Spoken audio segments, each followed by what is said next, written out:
much. Great. Thank you. Thank you. Well, I'm Linda Dubrow-Marshall. And I'm Rod Dubrow-Marshall. And we're speaking to you live today from the United Kingdom.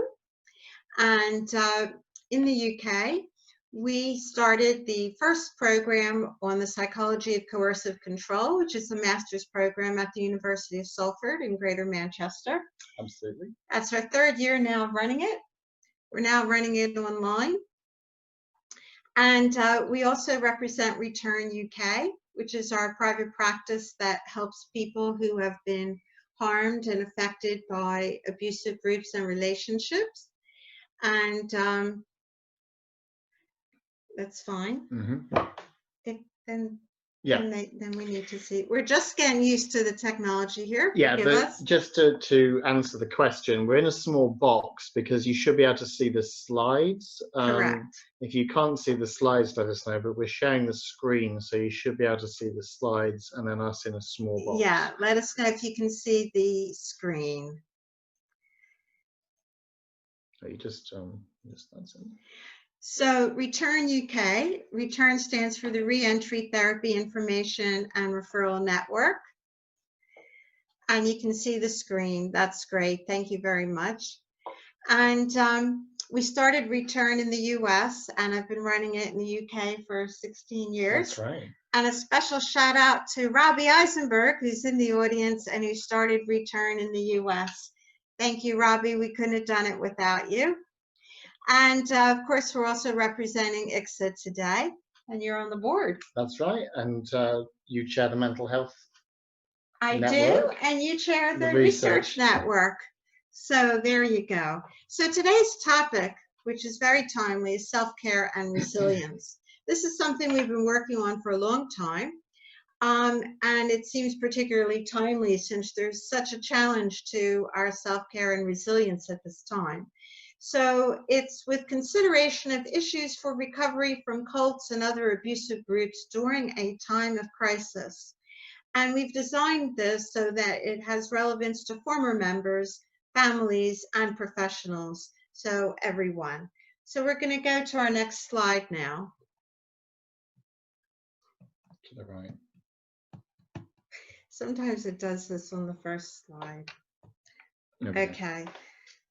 As I said, adjusting to the technology here. So this is an overview of the materials that we're going to cover today. We're going to take a brief inventory of self-care. We're going to talk about ethical requirements for self-care, challenges and opportunities in this current time of crisis. And then we're going to introduce you to our model of self-care in recovery, which we call the swimmer model. So you'll be learning about that. And then we're going to learn how to develop resilience. And we'll have questions and answers, which you can ask us throughout. So we'll try to do that for you. There's no chat during this presentation. And one thing we didn't say really, although it was in the introduction slide, is that we're both psychologists. Yes. And of different types. Linda's a clinical counselling psychologist. Yes. I'm more of an academician research psychologist, although we're both academicians, obviously, at the University of Salford. And just to say that I'm also a former member of two political cults back in the 1980s and 90s. And so when we get to the issues, particularly for former members, then I'll relay that to my own experience and also, I guess, how I'm feeling right now. Fantastic. Thank you, Rod, for we should say who we are. Yeah. You're right. We did a little bit. We did a little bit. Okay.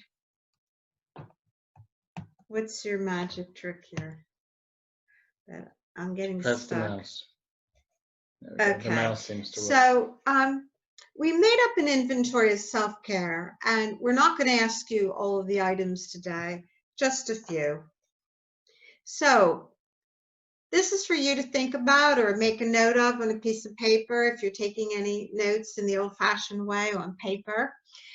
Over the past week, and the possible answers are not at all, only occasionally, sometimes, often, or most or all the time. Did you have a good night's sleep over the past week? Not at all, only occasionally, sometimes, often, most or all of the time. So Rod, you said we'd be referring to some of our own experience. So my sleep, not as good as usual. Sometimes wake up with anxious thoughts. That's right. Or a hard time falling asleep. Some nightmares. So not as good as usual. I spent quality time with a friend. So these days, most likely that will be online. And well, it can be hard. That's been hard to fit in. That's been hard at the moment. I exercised. Yeah. So we did exercise to get a little bit out of our heads, which is helpful. I had time to myself when I did not have to take care of others. So I would say I did. Okay. And I ate nutritious food. So you can get the idea here that there are many things that we can do to take care of ourselves. As I said, this is maybe a sixth of the number of items that we have on our full inventory. But the point is that we forget to take inventory of how we're doing with ourselves. So the idea was that maybe that would be something you could do once a week. So think about that. And just to say, of course, that these are things that are going to be more difficult probably right now for all of us. But of course, there are also things that tend to be more difficult and can be highly restricted in cults or abusive groups or relationships. Exactly. And we'll be coming back to that for anyone who's been affected, but also for professionals working in the field, because of obviously the similarity between some of the conditions that we're all having to live under right now and the experiences that some of us have had. This is a good time to introduce one of the reasons we're so interested in self-care is that it's the antithesis of what happens in abusive relationships and groups. So if you look back at our questions, some of the groups deprive you of sleep because there's such an important amount of work to do to support the group mission that sleep is really not important. And they cut you off from any friends that aren't in the group or the relationship. And they're not really that interested in your physical health, whether or not you're getting exercise.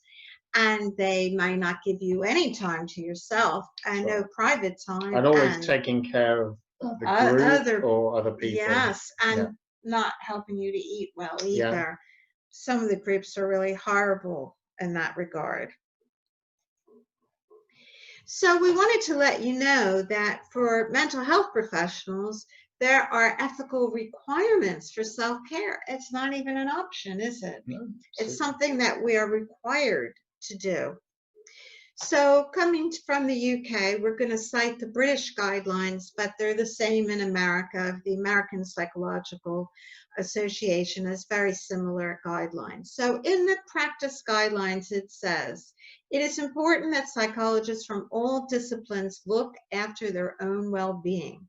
Not only for them as individuals, but this affects the quality of care they give their clients. In their practice and within their continuing professional development plans and supervision, psychologists should consider self-care and how they can maintain their own well-being. So when I go for supervision, I like to check in and say just how I'm doing generally. And I find that at least once a month then, if not every week, I'm taking a little inventory of my self-care. And these could be considered similar to fitness to practice guidelines. So in other words, if you, as a psychologist, were not taking care of your own well-being, or particularly not on a consistent basis, then that could be a reason for saying that the psychologist in question might not be fit to practice. And indeed, if there was evidence for that, as with the licensing boards, there would be the ability for people to be removed from membership or from the licensing register. That's right. So not only do you have to monitor your own self-care, but You have to be responsible enough to say, I'm not up to par. Maybe I need a little time off. Yeah. I've gone through a bereavement. I have a mental health issue and it's flared up. I'm too depressed right now. So it's really important that we own that, we take responsibility for it. Okay. Now, the British Association for Counseling and Psychotherapy, which is the BACP, they have an ethical framework and they demand that practitioners practice self-care. So we said it's like a prescription and you mustn't forget to fill it. So it is an imperative. And what they say about it is we must take precautions to protect our own physical safety. Now, at no time has that been as important as right now. And we must, as we were saying, monitor our own psychological and physical health. So I'm reminded of our Prime Minister who was trying to run the government from the hospital, from his hospital bed, and probably as counseling psychologists and counselors and psychotherapists and psychologists, we would say, no, because your physical health is not up to par. And then we are required to seek professional support and services as the need arises, including medical care, psychological care, psychotherapy, and to try to keep a healthy balance between our work and other aspects of life. And in that can be a really hard thing, of course, for Yes. professionals to manage, particularly if you have a big caseload. There are lots of pressures on professionals right now in helping people who need support, and so that importance of balance, particularly in this crisis period for all of us, for all countries, is really important to focus on. And again, what we know of how cults operate is that they do not allow for a healthy balance between work and other aspects of life. It's the exact opposite of that. It is, and they might risk your physical health, and they will prohibit you in most instances from seeking professional support and services from outside of the group. And certainly in the groups that I was in, the heroes were the ones that didn't eat and who didn't sleep, didn't look after themselves. So dedicated. Their dedication to the cause outweighed everything else. And if you didn't measure up to that, of course, you were criticized harshly for that. Yeah. Absolutely. So here's some paradoxes. On the one hand, the BACP say, put clients first by making clients our primary concern while we are working with them. On the other hand, ensure that our well-being is sufficient to sustain the quality of the work. And the key phrase there is while we are working with them. So we make them our priority while we're working with them. We don't go to work with them unless our well-being is sufficient enough to manage it. But it's perfectly okay to not be thinking about work and to take breaks from that. That's a really healthy thing to do. And another paradox, we are told to facilitate a sense of self that is meaningful to the person concerned, within their personal and cultural context. But that might be different from our personal and cultural context.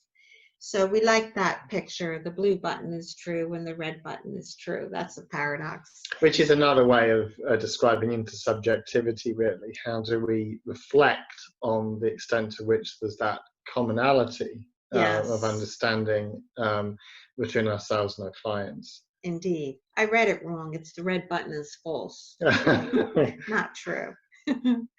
Okay. So former members, how can self-care aid your recovery? Now, you've had an experience where you have become existentially dependent on a group and or leader. And therefore, people who are recovering typically have some or all of these symptoms. And this comes out of our research. Yeah, and the research that Linda and I did with the late Paul Martin, Dr. Martin at the Wellspring Retreat and Resource Centre, along with Ron Burks and other colleagues there, consistently found, this has been replicated in other studies, that former members typically, and of course everyone is different, but typically will show elevated levels of depression, anxiety, and dissociation on some standard measurement instruments post group membership, up to years sometimes afterwards. Yeah, so maybe we should explain dissociation briefly. Yeah, absolutely. Go ahead. So that's like when you're dissociated, you're not fully in the moment. So you might be stuck in a flashback, or you might be confused or lose track of time. These are some of the ways in which you might be dissociated. Some dissociation is a normal response to stress and part of everyday life, just as depression and anxiety can be part of everyday life. But when you are too much stuck in these things, it becomes a problem. And related to that will be issues to do with identity. Who am I? And certainly when you leave a group, particularly if you've been in for some time, but even sometimes if it's been a short period, that question of who am I moving forward, those existential issues are really profound. And it's been shown that those relate significantly to levels of depression, anxiety, and dissociation on occasions for people. In other words, there is a group-related aspect to the psychological distress that many of us feel as former members when we leave the group, because it's the way the group operated that has actually caused that situation to develop in us, that dependency issue, which is then related to that. And in different ways, there may also be ruptured family relationships. And this is very different, of course, depending on whether you join as a first generation member, as I did, although I did recruit my sister to the group, or whether you are born and raised in the group, second, third, or intergenerational. And in each case, there are different kinds of potential ruptures that take place with family in those situations. Typically when people join groups as first generation, often the groups will seek to split people from their families, of course. And then there will be delayed developmental issues, typically, that most people have to face. And often it can be likened, as I say, I speak as somebody who went through this. I think you have to scroll down there. So I got distracted by the question that everyone can see there. We weren't seeing it, we weren't scrolling down before, but shall I just carry on with that point before we'll come back to that? Lose it completely. It's similar to the difficulty sometimes that people face when they're released from incarceration if they've been in prison. Is how do you explain that time to other people, particularly if they've not had a similar experience? And there may be things that you've missed out on during that time, which other people may find it hard to understand, and that can be issues to do with education, but it can also be having regular, authentic relationships with other people, particularly if you're growing up in a group or join at a young age. So the question we're posing, we'll discuss much more as we go on with the webinar, is what self-care strategies would help in dealing with these issues.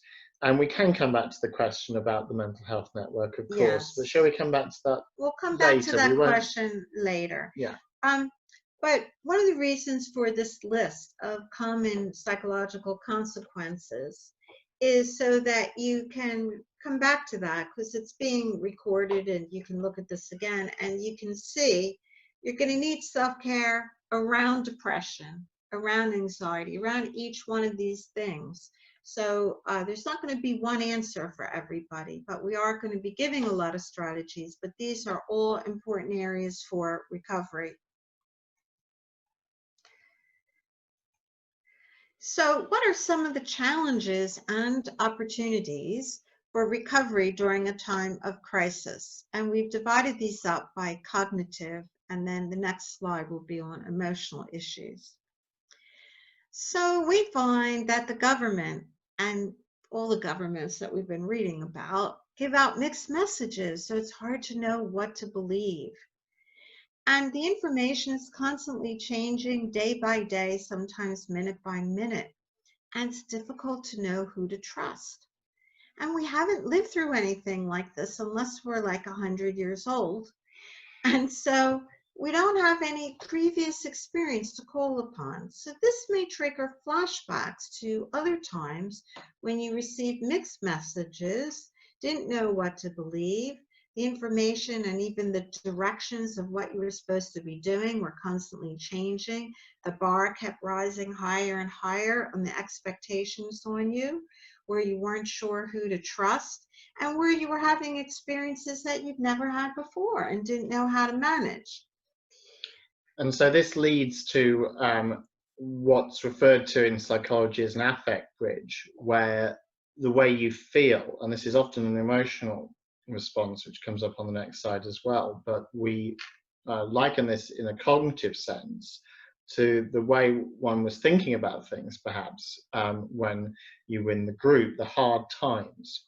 And certainly for me, the feeling of learned helplessness that I experienced in my group, the fact that the drudgery, the hopelessness of the situation day after day, the inability to do the things that I really wanted to do, even though that may not have been fully conscious in my mind, certainly by the time I left and in the years after, I recognized that that had been prevented while I was in the group. And of course, when you're in a crisis situation like this, where many of the things that we normally do are restricted, it can take you back to that place, and it can take you back emotionally, but it can also, if you're not careful, take you back cognitively.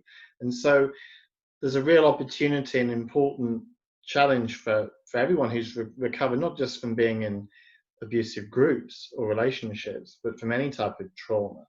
When there is another traumatic experience, which this is for many of us, how do we deal with that in a way that builds on the self-care that we've learned over the years, how we've developed resilience, which we'll go on to a little later, but without going back to that place in the group and being aware when one is going to that place psychologically. So the opportunity then is to work on how to not only restore critical thinking, but to continue to do that. And yes, it's hard in the crisis that we're in with regard to all the information that's out there. And we'll come on to issues to do with information management when we get to the swimmer model. But that sense of self-trust, can I still trust in myself to do the right thing? Or am I putting myself and my family at risk? These are now questions that everyone is facing on a daily basis. And of course, those are some of the things that former members and indeed families affected by abusive groups have had to work through. And so, of course, there's a risk of going back to that place. But of course, we have the tools at our disposal to be able to hopefully deal with those thoughts and those emotions. So moving on to the Just emotions. To say, you mentioned learned helplessness, and if you want more information on that, that's Martin Seligman's contribution as to a great contribution to depression is if you have an experience of learned helplessness, which does seem to apply to many people in abusive groups and relationships. And then he developed the theory of learned optimism as a form of recovery. So looking at the affective or emotional challenges during this time, let's face it, the information is highly emotional, so it's harder to take in. And it's difficult to tolerate painful emotions.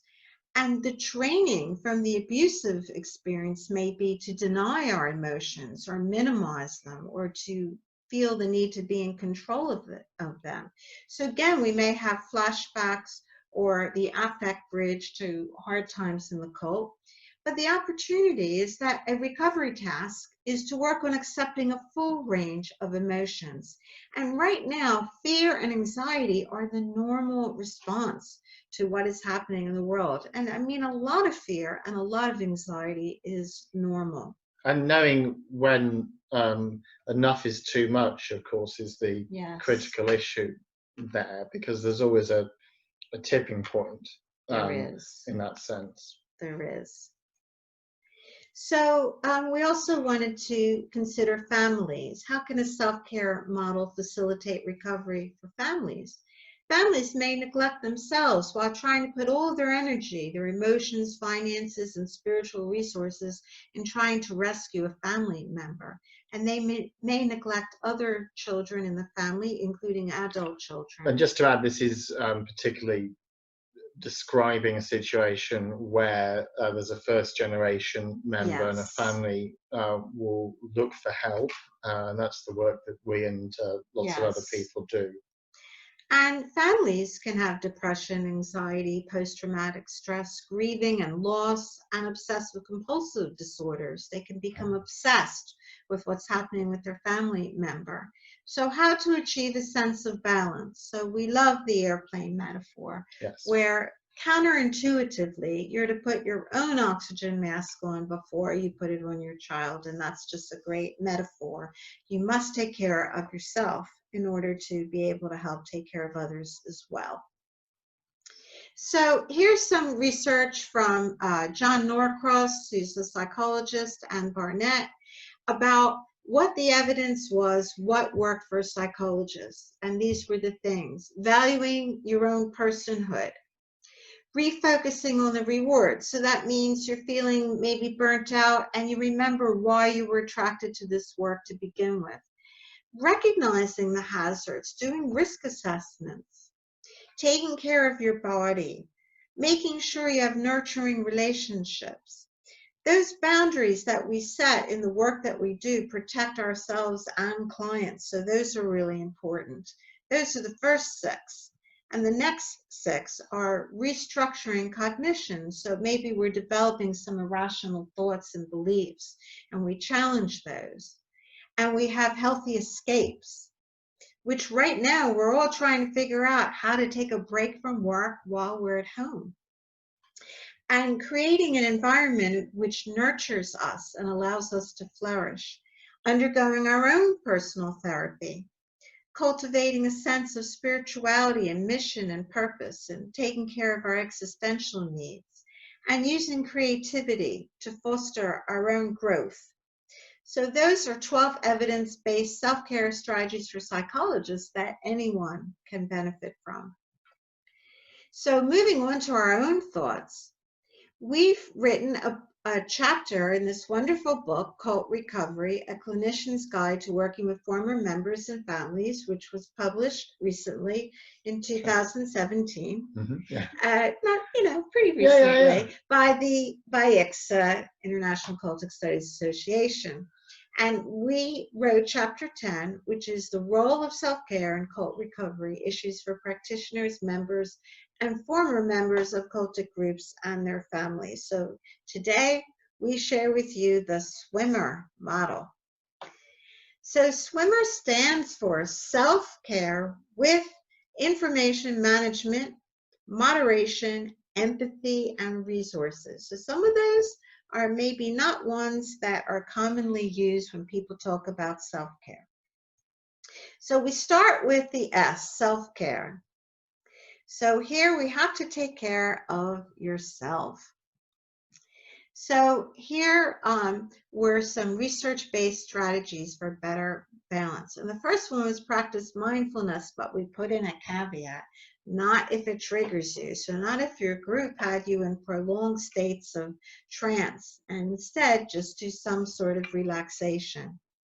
Looking for silver linings, so that is like the learned optimism, which comes out of the whole field of positive psychology. Take advantage of your social support. We are physically isolated or in lockdown, but we're not socially isolated because we have this technology at our fingertips. seeking out good supervisors and advisors, mentors. Get moving. It doesn't matter what kind of exercise you do. Going outside. I'm not sure about that at the moment. Not at the moment. It depends. Maybe. It depends. Yes. I mean, different. We know in the US right now, the different states are kind of at a different point with regard to that. Here in the UK, we're quite restricted on. Yes, but you can look outside. You certainly and you can look at pictures of outside and make your life meaningful. This came out of some research in the UK. They had the Year of Well-Being, which became the Decade of Well-Being because it was very popular. And these were 5 simple things that help people to achieve well-being. Connecting with things, with people, with nature, with family, with ideas. Connecting, don't feel alone. Being active, mentally, physically, spiritually, every which way. Taking notice. A lot of people have been finding comfort in listening to the birds because we're in springtime now, and just their beautiful sounds, which are more prominent. They are. I was going to say, here in the UK, the reduction in transportation means that you can hear the birds a lot more. Indeed. Than normal. And that is really helps you feel good. Yep. Keep learning. There are lots of people making free courses available. ICSA's making learning free. Take advantage of those things. And giving back also is a way to well-being. So relaxation is important, and we challenge you to think about what do you do to relax. And one thing you can do to help yourself is experience relaxation through all your senses, maybe something you haven't thought about. So I have a picture here that I find relaxing. You can have your own picture. But when I see this picture, it's not only pleasing to me, but I hear that water running. I can really imagine that water running, and I love the sound of running water. I find that very, very soothing. I also love water lilies, so I really like this picture. And if I think about those water lilies, they are pungent. So I can begin to smell them. And maybe as you're isolated in your homes, you can have some nice fragrances that you might have available to you in your home, whether it's a nice soap or a moisturizer or a spray or whatever it is, and enjoy that. A lot of people like lavender, for example. Tastes can also be relaxing, so I can taste the moistness in that air and that image. And then feeling, if I were there, I might dip my fingers into the water to see if it was cold or warm. So remember to check all of your senses and to try to relax in all of them. These were some contributions now from a colleague of ours in the UK, Sas Boucher, who said, self-care is achieving your full potential by choosing actions to balance your physical and emotional health and well-being. And I always like to give the caveat that nobody achieves their full potential, so don't feel pressured by that. Oh, I'm sorry, there's a typo there. Self-care is about taking responsibility for your own physical and emotional health and well-being. So she says it's a choice of how you live, and it's about actively making choices to support your health and well-being. So she gave 5 pillars of protection for professionals. And just on the word crisis there, yes. It's been observed that some people, not people obviously on the front line of healthcare and other professions on the front line right now, but others are actually in some respects spending more time on self-care now than they may have been doing in so-called normal life. And again, that's a kind of difference, key difference between the current pandemic crisis and certainly what it's like in an abusive group or cult, where it's the opposite.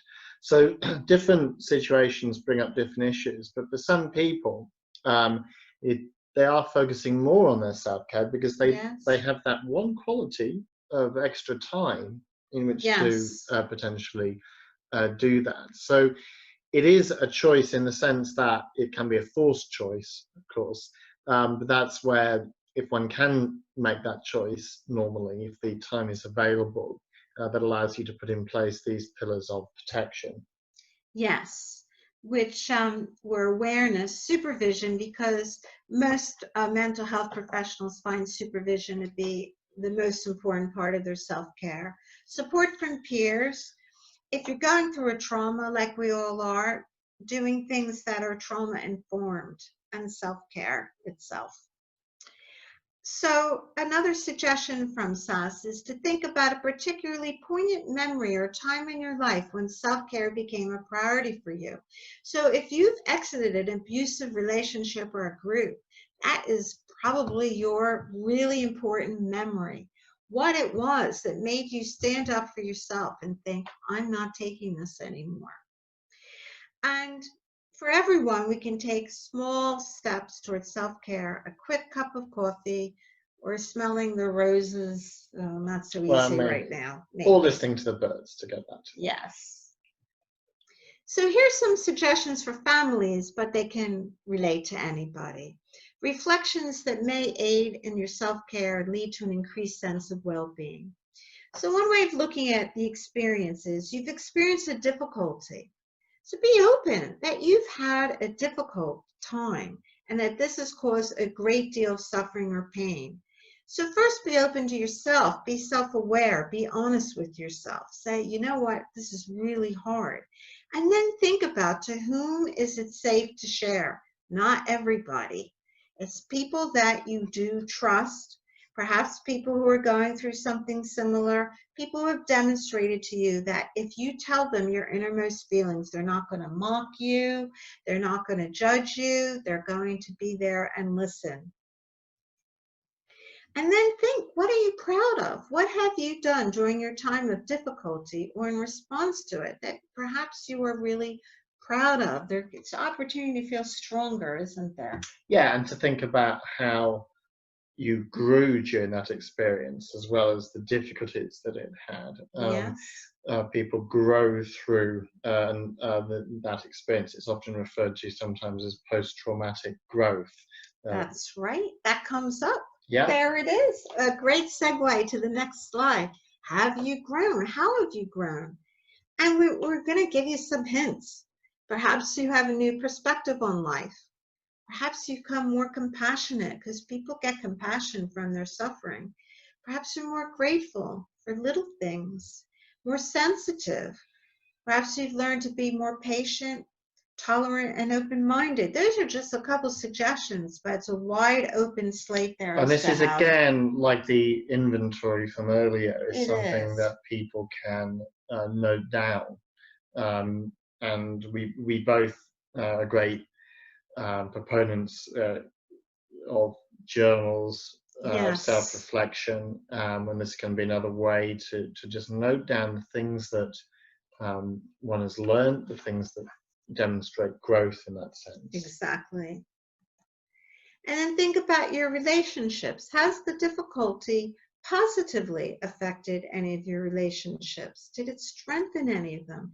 Did it make you closer to someone, more intimate or more supportive? So sometimes our relationships improve, even though they may have been damaged. That's right, and that can often be post the group. Indeed. What relationships could one go back to and grow in a different, more authentic way afterwards? Yes. We're not trying to say that everything is positive. There'll obviously be lots of loss as well, but it's also thinking about what are the positive things that one can look to, particularly once you leave that situation. Moving forward, how might you use what you have learned to go forward? So that takes us to self-care with information management. And this is probably the most unique part of our model, because we were struck by how important it is for self-care to manage information. So at the moment, how much time do you spend reading, listening, and absorbing what you hear in the media? And how much of this information is accurate? So we've all gotten some inaccurate information. And what's the balance between being informed, we need to know up-to-date information, and taking a well-deserved break? So self-care can include getting really absorbed in a good novel or a movie that has nothing to do with the present. We try to do that every day, don't we? Yeah, and it can be hard. But the point about information management is partly about locus of control. How much am I in control of the information that's coming to me? A lot of the time now, with messages coming through, depending on the type of phone you have, or all the time, it can sometimes feel that you're out of control. So again, that can be reminiscent of a situation in a high demand group where you're constantly being bombarded with information all of the time. But being able to take a break from that and to have a flow experience, to use that term flow, where again you kind of have a focused attention on something else. And again, that's what cults don't allow for usually. They don't want you to do that kind of thing. Is really important. Now we're getting a flashing sign saying up here saying about more. Let me just check that. Oh, I think we're not accepting chat. We're not accepting chat. Maybe that's the attempt to chat to Zoom bomb us. Maybe. Just put it into question and answer zone. We'll come to questions soon. Now we have a special slide for mental health professionals, because we get a lot of information too. So how do you remember details about your clients, their families, their friends, where they work, the times they've been hurt, the things that are important to them, what they want out of therapy? These are just some examples of all the different kinds of information that we try to remember about our clients. And if you have a lot of clients, that can really be a challenge. So you can think about, some people take notes during the session, afterwards or not at all. I do take notes and you take notes, and that to me is an aid memoir. More than anything else. And then taking time outside of the session to prepare and review these kinds of information can be helpful, rather than feeling you have to hold on to it all the time. And maybe not being human, not being too embarrassed if you get the name wrong or you forget something, that you might have to be corrected. And this relates to issues of boundaries and what, when to, in that sense, be focusing on that information and when to not focus on it, but also the notion of compartmentalization, how to be able to structure the time. And of course, again, in abusive groups and relationships, there isn't that structure. The group or the perpetrator will take over to dominate your existence. There won't be those normal boundaries. In that sense, again, information management, whether for whoever it's for, but here we're looking at professionals specifically, but this could also apply to teachers, to professors, and others in any professional role where you're working with other people. Having that ability to control the information flow. Ultimately, of course, that's important for the client or for the student. Absolutely. Now we come to moderation, perhaps the key to life. Pacing, hour by hour, day to day, week to week, moment to moment. And Colin Ross said about therapy, the truth is you have to go slower to move faster. And he was talking about helping trauma survivors, that some people push them to tell their story and right away move on and be better. And we rush people, and what that leads to is setbacks. It doesn't really help them at all. So we like to make a joke, don't we, about work-life balance by calling it life-life balance. Because what is work if not part of life? So we need to realize that work is part of life and an important part of life, but how to keep that balance. Now, here's some ideas for former members and their families. You might have to moderate access to yourself by your relatives. It might be overwhelming and you need some time for yourself. And you might have to moderate your emotional response to others. So you might think, I'm getting really triggered here. I need to take a step back and settle myself down and explore for myself what I'm feeling. And we may have to moderate our expectations of what we can do for others. as opposed to what we were taught we had to do within the abusive situation. Moderating our expectations of ourselves is really a challenge. And the cultic or abusive relationships probably inculcated unrealistic and soul-destroying standards of expectations. So it's really important area of recovery, Absolutely. this moderation. And then we had one for professionals, moderating access to us by clients, so we're not always available. Moderating our emotional responses to clients. So if we're getting very unmanageable emotional responses, taking that, reflecting on that, taking that to our supervision, seeing what that's about. Moderating our expectations of what we can do for clients, because sadly, we're not miracle workers. Moderating client expectations of what we can offer. So in psychology, there's the concept of harm reduction, which means we might not be able to solve the entire problem, but we might be able to reduce some of the harm. And we like to think that is a reasonable thing to feel proud of and to feel that you've been successful with. We now move to E, empathy. So it's hard to define empathy.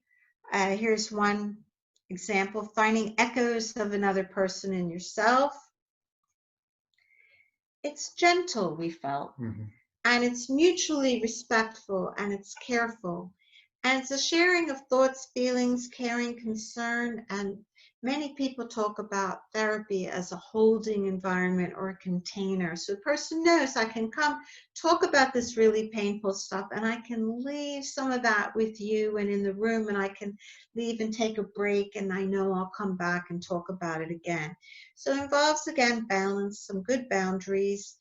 And I like to refer to it as really, really caring for another and really, really letting it go outside of the session, not carrying it with you all the time.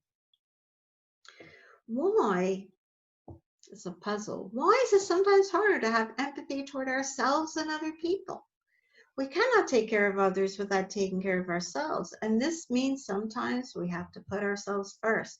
So here we have a gift to me from me, which is a nice thing to do, like on your birthday or Christmas. Get yourself a gift while you're shopping for other people.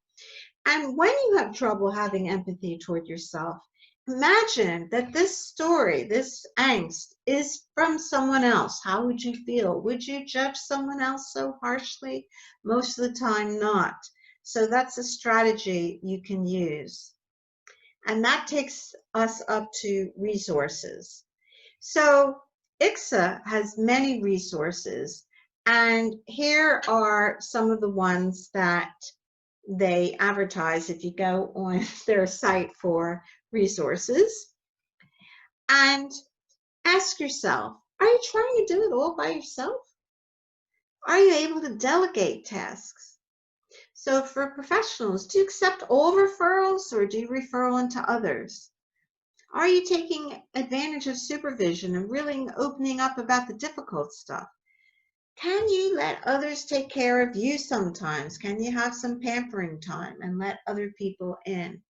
So always turning to resources. That's why in return, we talked about referral network. We always felt these were complex cases, complex issues that people presented, and we never wanted to put ourselves out there as a one-stop shop that we could help everybody with everything. So we're now going to move on to resilience. Yeah, so that was the swimmer model, and yes, we appreciate you may want to discuss that and have some questions, but just hold those for a few minutes while we move on to the related subject of resilience. And specifically learned resilience. So APA wanted to do something after 9/11, and this is really important now. They wanted to see some Americans bounced back from 9/11 better than others. What were their qualities? And is resilience something you're just born with, like you have it or you don't? And their research concluded that it can be learned. What do you think? So they looked to see what characteristics were held by people that were more resilient, and this led to 10 tips for resilience, where active actions can be taken to increase resilience. So let's take a look at them. Number 1, make connections. That came up earlier. Good relationships with close family members, friends, or others are important. Accept help and support from those who care about you and will listen to you, and that will strengthen your resilience.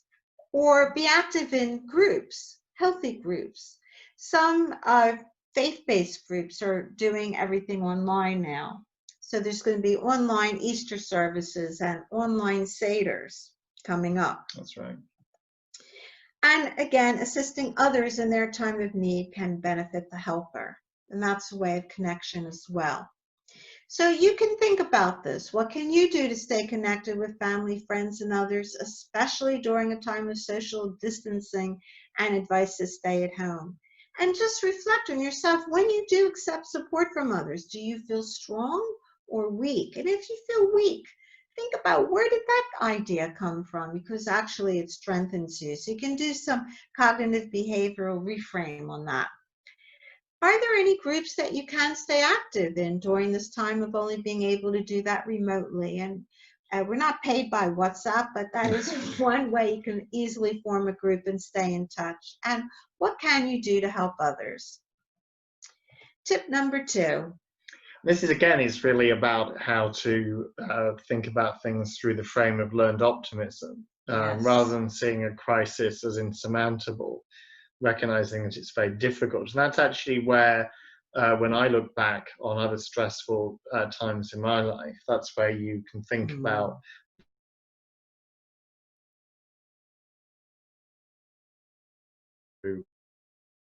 but also looking beyond the present. And that can be really difficult right now, particularly with all that uncertain information out there. And again, that can be sometimes reminiscent of the situation in an abusive group or relationship.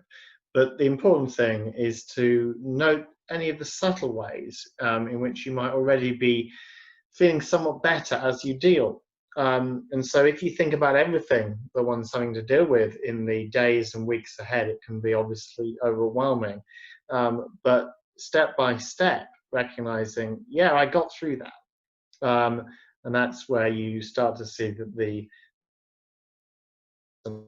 insurmountable. And know that as we're speaking today, people are working really hard on a vaccine and treatment, yeah. and so it will get better.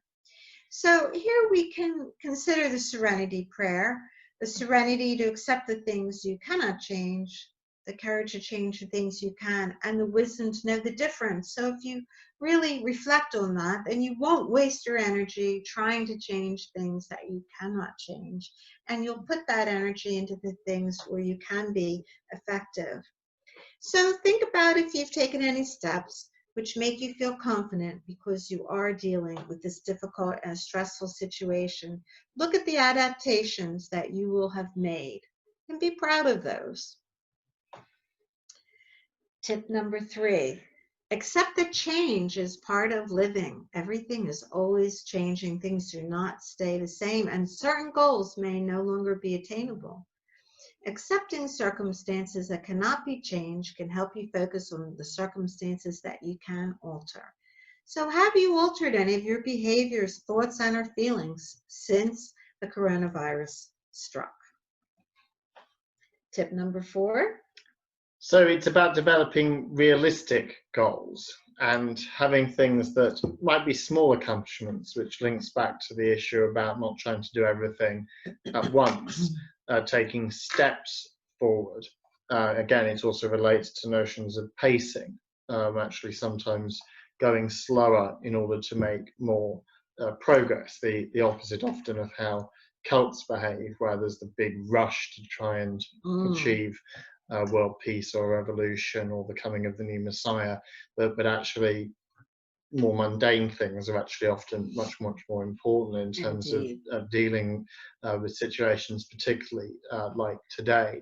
So focus on, instead of focusing on tasks that are unachievable, in other words, how am I going to be able to get through the next year, or how am I going to see my family in another state or country, because those things are not achievable right now. What's the one thing I know I can accomplish today that's going to help me move in the direction I want to go, and recognizing that.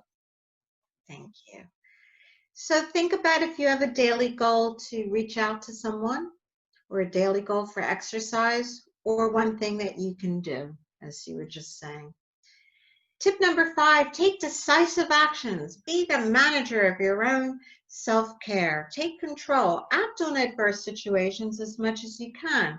Don't just detach or dissociate from everything, hoping that all the problems will go away. So think about what decisive actions you're taking, like coming today to this thing online. And so looking for opportunities for self-discovery is one of the tips. Now, of course, as a former member, I sometimes find the notion of self-discovery a little worrisome. What kind of self-discovery are you trying to sell me here? But actually, this is really about just recognizing in an authentic way the strengths and the challenges that one might face. I avoided saying weaknesses, strengths and challenges, because there may be things that we're less able to do. Of course, we all have differences in that regard, but we'll also be growing as a consequence of the struggle. And sometimes this can be really painful, as it says there. Yes. We may find that people have grown as a result of their struggle with loss, for example. And that, again, is something that's sadly facing hundreds, now thousands of families around the globe, and I know in the US as well as here in Europe. And of course, grief and how to work with grief is a separate subject in many respects. But again, it has certain things in common. How do we look for opportunities of where, even though it's deeply painful, how are we actually growing through that?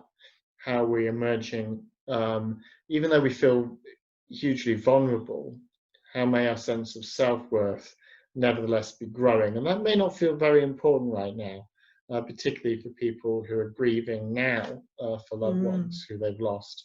But over time, of course, that can be part of the process, not of ever coming to terms with it, because you don't have to and you don't want to, but of actually living and moving forward with life. And of course, it's those same issues that we face when we leave abusive groups or relationships. How do we deal with the loss, the lost years, the lost relationships, the lost money, etc. But also, how do we move forward with a feeling of self-worth, a heightened appreciation for life at the same time? And that's hard, but also very important in terms of, and another way of defining resilience. So think about it. Are you growing as a person? Are you getting stronger? Is your self-esteem and self-worth increasing? Has there been an impact on your spirituality? Do you have a heightened appreciation for life when seeing the increasing number of deaths day by day, for example? So the next tip is to nurture a positive view of yourself, developing confidence in your ability to solve problems. Trusting your instincts helps build resilience. So think about those things and take a minute to appreciate your flexibility during this challenging time. Tip number 8 is to keep things in perspective. In many, many respects, perspective is everything. And again, it's about not taking everything on board all at once, but recognizing that even though an event can be life-threatening, don't focus on it, don't overemphasize it, because sometimes, again, going back to the serenity prayer, there's certain things that we can't do anything about. And it's wrong and hopeless in a way to focus on those things, but instead it's better to focus on the things that we can do something about, even though that might not on its own change everything. And that's where, there are thousands, hundreds of thousands, millions of us now, socially isolating. And when you see the number of mortalities, still number of people passing away, it feels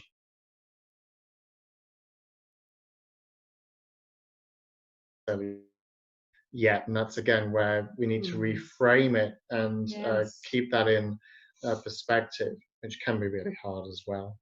Absolutely. And maintaining a hopeful outlook, and try visualizing what you want rather than worrying about what you fear. So trying to stay optimistic.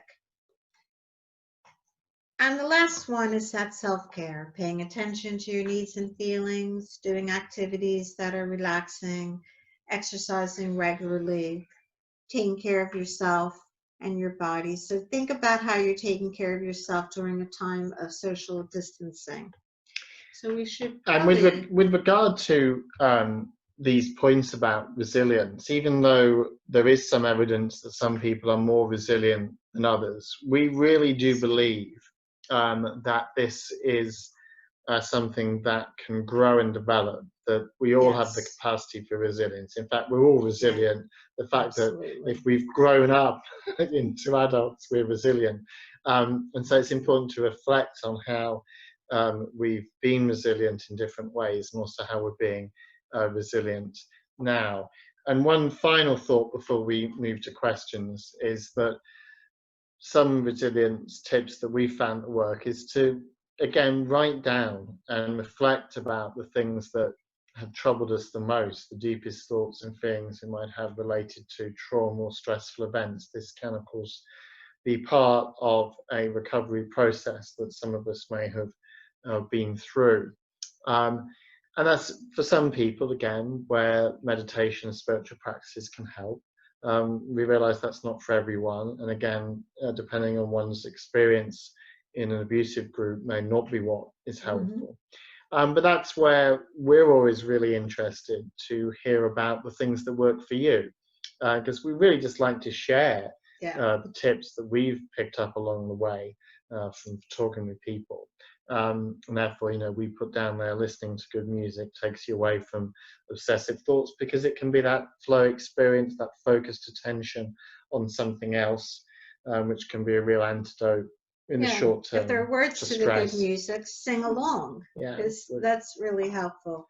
So that is our sink or swim.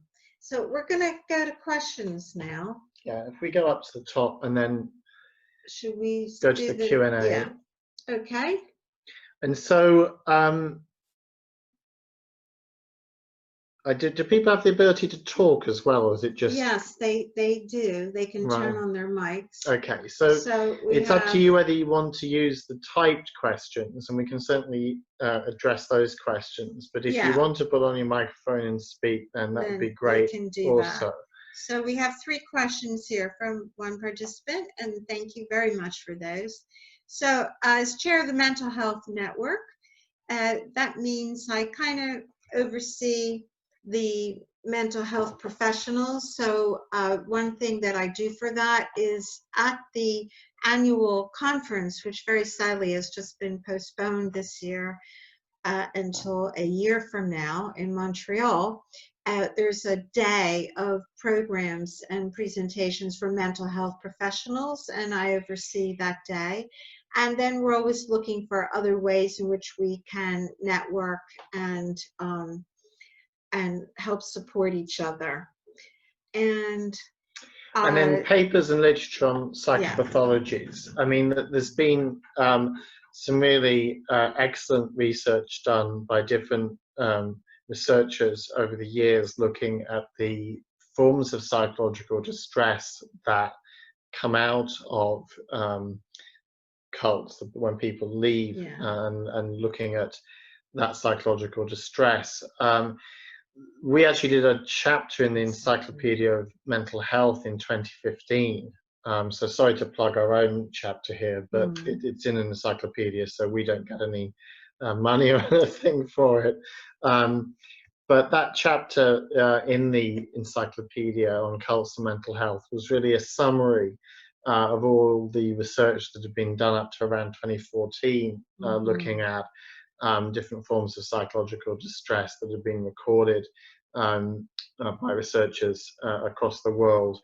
And just to say as well that the International Journal of Cultic Studies over the year, which I'm the co-editor with my colleagues is, again, a great place to look. And on the ICSA website, I think you can gain access to past issues, and also prior to IJCS that started 10 years ago, there's also the Celtic Studies Journal archive as well for members of ICSA. And there's the ICSA YouTube channel, yeah, absolutely, which has things related to that as well.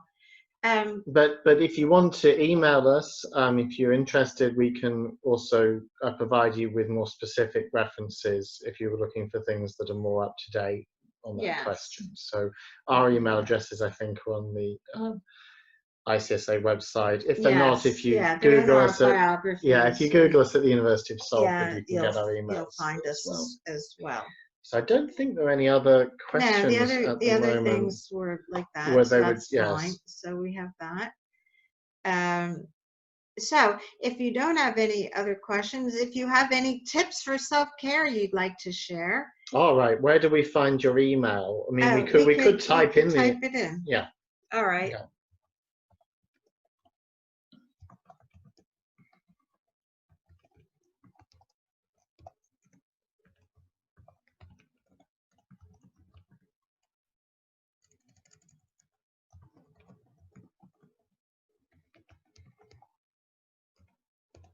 And I think you have to hit send. Okay. I don't think we see. We goes to answered if we want to see our answer. There we go. Oh, okay. All right. There we go. Okay. Is there anything else I think there's another. Is there another question down here? Thanks so much. Right. Well, that's a really good question, Gina, and it depends, I suppose, in one sense, where you're writing from as to what resources there are. Of course, right now there's much.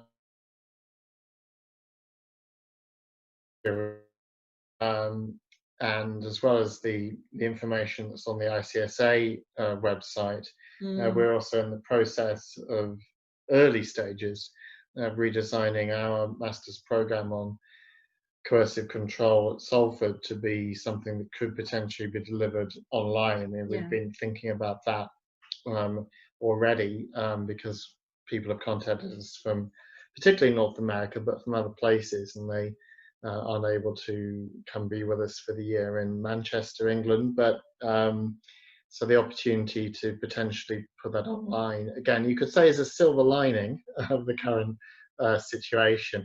And sure, I completely appreciate that point, and Jean, and thank you for making it. And you can email us if you want to tell us more specifically your own questions in this area. We'll be happy to answer that. Okay, there's another one coming down. Yeah. I'll just scroll down to get. Oh, you're very welcome. A recent book on resilience that might be helpful for cult survivors.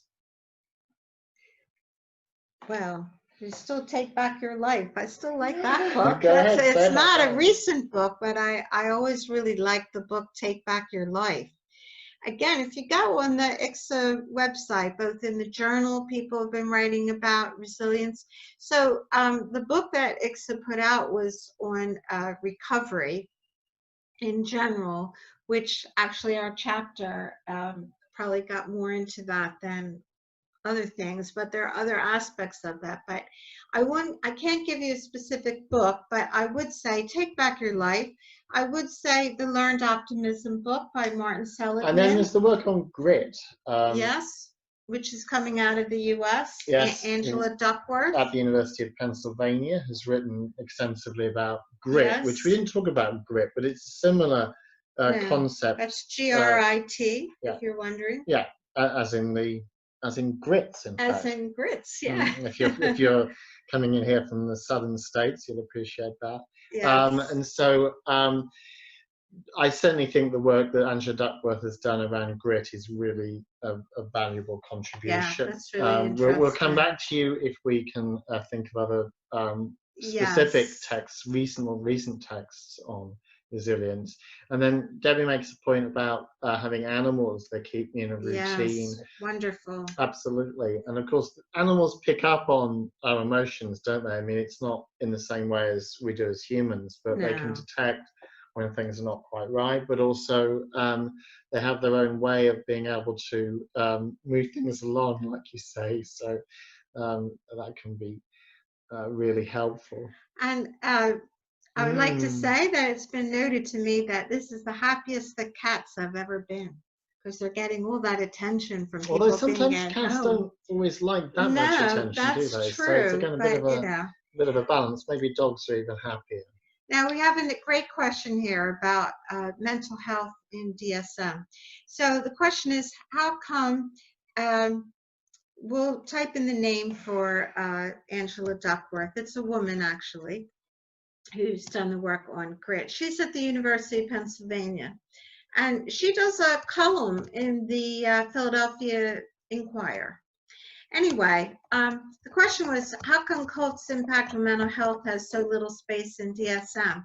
So I have to tell you, what I am pleased about is that it is mentioned in DSM. So it may not have a lot of space, but it is in there. And it's in other dissociative disorders. Correct. And it actually specifically references cults, and also even uses mentions brainwashing in that regard. I think one of the things that needs to happen is to recognize that one of the common features, and again, there are obviously big differences between people, but one of the common features for people emerging out of cults or abusive groups is a form of PTSD, post-traumatic stress disorder, and in particular what's often referred to now as complex PTSD. And that's in common, incidentally, with people leaving abusive relationships, and indeed people that have left trafficking and gangs and those other abusive environments. And I think it's going to be really important for the next edition of DSM, whenever that comes out, and they usually take about 10 years to produce an edition, so maybe we have a little bit of time to do that, but it's a real struggle to influence it. Same with the ICD, which is the World Health Organization's equivalent to DSM. Yes, correct. But recognizing that complex PTSD is a common pattern of psychological distress for people coming out of high demand groups or cults, I think will be a real step forward, because it'll bring it more into the mainstream of DSM as something that's recognized as a more common phenomenon. So we're pleased that it's in there. I'm pleased that it's in there, but it is kind of squirreled away in a rather obscure section of DSM, noticeably within dissociative disorders, which is interesting. There's obviously been recognition of some of the dissociative effects of prolonged involvement in cults, but actually, in my view, it should be mainstreamed and recognized as a form of trauma. And alongside that, a form of trauma-induced attachment, which is the psychological bond that one has as a member while one's in the group, with the obvious effects when one leaves it. So I'm hopeful that in the years to come, with more of the evidence that there is across the different areas of abuse and coercion, that we'll be able to see it featured more prominently in DSM and ICD moving forward.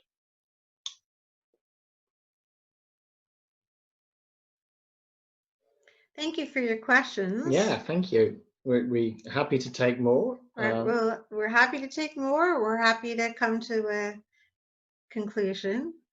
We realize people may be typing as we speak. Yes, so we'll give you some time.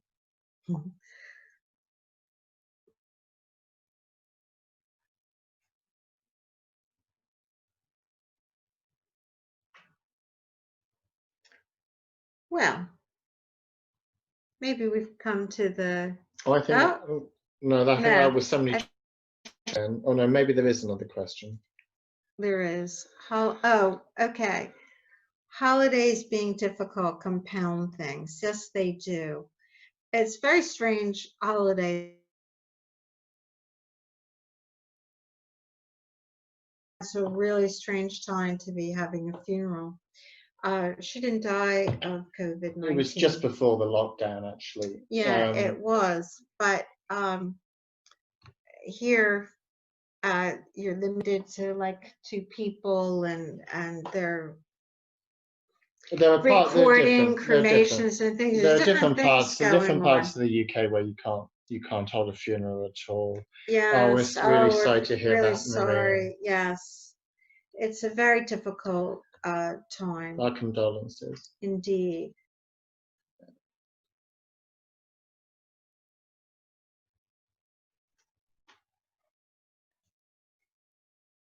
Oh, you're very welcome. Yeah. Take care of yourself for sure. Indeed. Yes. Indeed.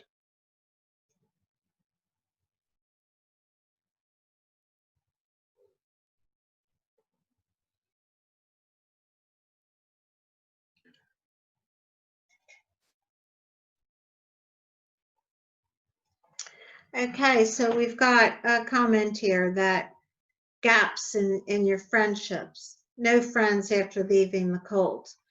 People think that you want to be a loner, but that's not true. When I make new friends, they're curious to know about why I do not have any friends. What is the best way to answer this? Again, that's a wonderful question without one simple or easy answer. I mean, one of the things that I learned was that, and it sounds a bit cliched, but that the real friends I had were those that didn't judge me when I did tell them about the experience that I'd had. That if people were kind of just superficially interested in hanging out with me, that they might not be therefore receptive to really understanding about what you might have gone through. So in one sense, even though it's kind of risky, actually at the right point, it's good to share with people, and those people that empathize or try to empathize, actually in that sense will be the friends that last. And of course, the other thing is, of course, to look forward as much as you can, rather than looking back. And again, that's easy to say, but also to think about the future and different things that you can do with friends, rather than necessarily framing it in terms of the lost time. Because in my experience, lots of people will have friends that they've lost. Just as I had people that I thought were my friends in the cult I was in. In fact, in terms of those people, there's hardly any of them that I stayed in touch with. Now, there were a couple who left the group around the same time that I did, but most everyone, those people were lost to me. And other people lose friends. You know, you grow up, or you move careers, or you move city or state, and you lose touch with people. And it's no different in that sense. I think trying to normalize it as much as possible, that there will always be people who've had these gaps that they don't necessarily want to talk about. Those are a couple of my immediate thoughts, having gone through all of that years ago. What I would add to that is that if you do find activities or groups that are, if you're learning a new skill or a hobby, and you find other people that are interested in the same thing, you might be able to form a friendship where they're not asking you right away a million things about your past. You're talking about the current shared activity. So sometimes that's a good place to start. And then just getting a sense of when it's the right time to mention that you went through a difficult experience, and not giving many details about that, seeing how that's received, and if people are wanting to know any more about it, and getting a sense of if they're being judgmental or they're being there for you. But don't give up on trying to make new friends. Keep looking for opportunities, and shared interests is always a good way to start. Now we've got more comments here. It's very difficult when your father is the leader of the group and you're out and your mother isn't. that is an exceedingly difficult situation. You're not alone. Other people have even written about similar experiences, which you might find helpful if you haven't read anything like that before. But our feelings go out to you really in that situation, because you're not in a situation where you're reconnecting with your family. You're in a situation where you have had to pull away and where other people aren't following you in that. Now, sometimes we know many people who someone in their family then leaves because they leave. And over years, sometimes people do, your mom might stop defending him quite as much in the future. It's possible. Of course, we cannot say, but we've seen a lot of things like that happen that weren't expected. There can be some unexpected changes like that. But I think, again, what you say there about making new memories with your husband and children is really, really important. Really important. It never deals with the loss. The loss is still there. Yes. But it's creating something else that's really special at the same time. Yes. And in that sense, holding on to the hope and recognizing that what you're creating in your family offers a model that potentially could be there for your parents yes, too. Those are some ultimately. good books that you have read. Absolutely. I don't know what else to suggest off the top of my head, except that I would look at all the resources on the ICSA website. There's a lot of reading material there, and there are some other really good books. Yeah, but those are good ones. Those are very good ones, the ones that you have read. There's the book. We quite like that one.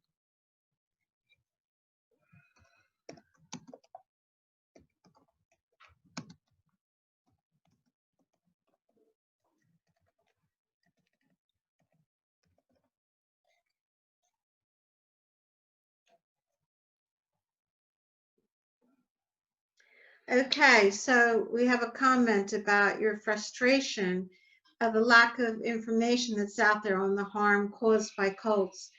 And this is quite a tricky thing, because, as I'm sure you know, there's a lot of controversy, because unlike, say, other things in psychology, you can't like take a group of people, randomly put them into two groups of people, one you expose to the harm of cults and one you don't, and then you can prove definitively, let's say if those two groups were matched, that the harm was caused by the cult. This has been a challenge. But at the same time, I don't mean to interject, at the same time, of course, no one ever doubts that when people are involved in a train crash, that people are traumatized by that, and yet That's right. we're not able to set up experiments where one train carries on, the other one crashes, and we compare people across Absolutely. the two. So other chaotic, uncontrolled situations emerge. For me, I think I speak for both of us in a sense, it's important really just to look across the different types of coercive and abusive situations, whether it's cults or extremist groups more widely, trafficking, gangs, abusive relationships, and to see that all of those have in common some key features, particularly in terms of psychological coercion and abuse, with a fairly common pattern in terms of psychological distress. And the more that we can, in that sense, show that this is happening across those coercive contexts, hopefully the more it'll be recognized that cults are one type of that scenario, one type of coercive environment that may be associated more with religious or sometimes political groupings, but which actually, in essence, have a lot in common with those other destructive and abusive settings as well. So personally, I think the more that we can broaden the field and show the extent to which that coercion and its effects are happening in across those coercive and abusive contexts, the better. And some of the really interesting work being done at the moment around trauma coerced attachment, which I was really looking forward to speaking about with Linda and with Steve Kent from University of Alberta at the ICSA conference in Montreal. We'll have to wait to do that, I guess, in 21. And there's some really good work being done on that, again, which is kind of, in a sense, mainstreaming that understanding so that it's no longer seen as a side issue. And I think this was going back to the earlier question, Maria. Yeah, absolutely. If you've written about your experiences, we'd love to read that. So please do share with us. Indeed. That would be wonderful. Thank you.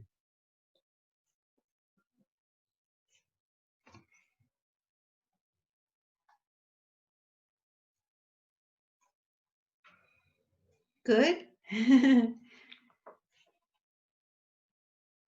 So we have here, you'd like to write a paper, a recent, up-to-date, and exhaustive systematic review of mental health harm and psychopathologies induced by cults, something in sync with mainstream trauma literature in DSM-5, and addressing the particularities of cult psychopathology, exactly, and situating it and differentiating it from other types of traumas.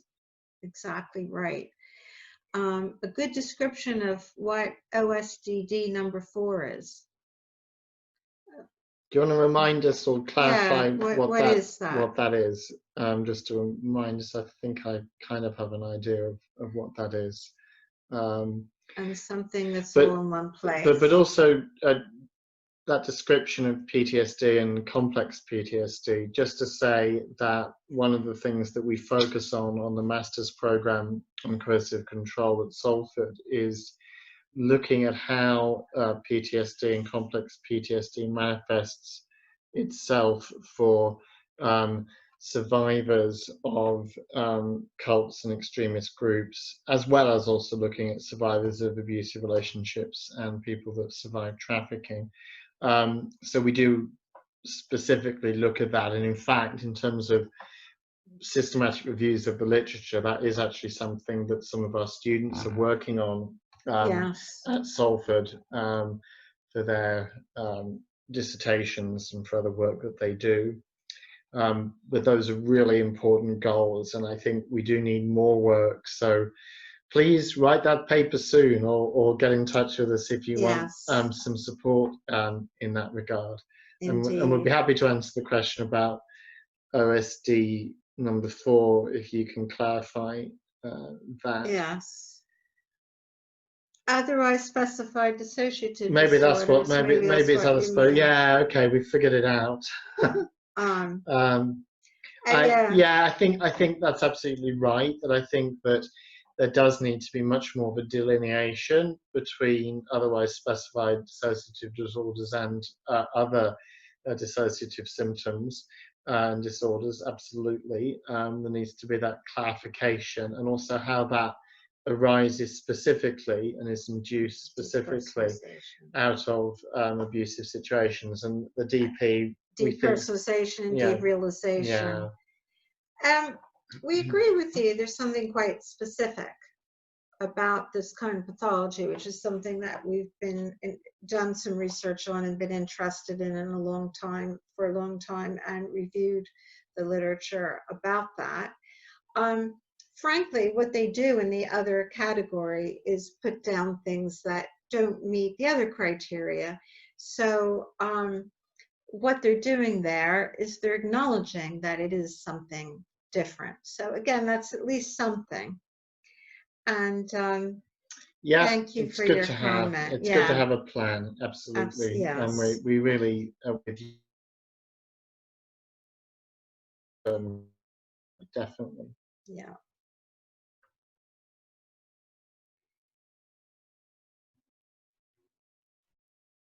So it's been really good to have the dialogue with those of you that have asked us questions and have written comments. And we're sorry if other people have tried to use the chat function. I don't think anyone can, actually. I think we've blocked it off. So you're very welcome. Yeah, you're all very welcome. Thank you for your questions, and thank you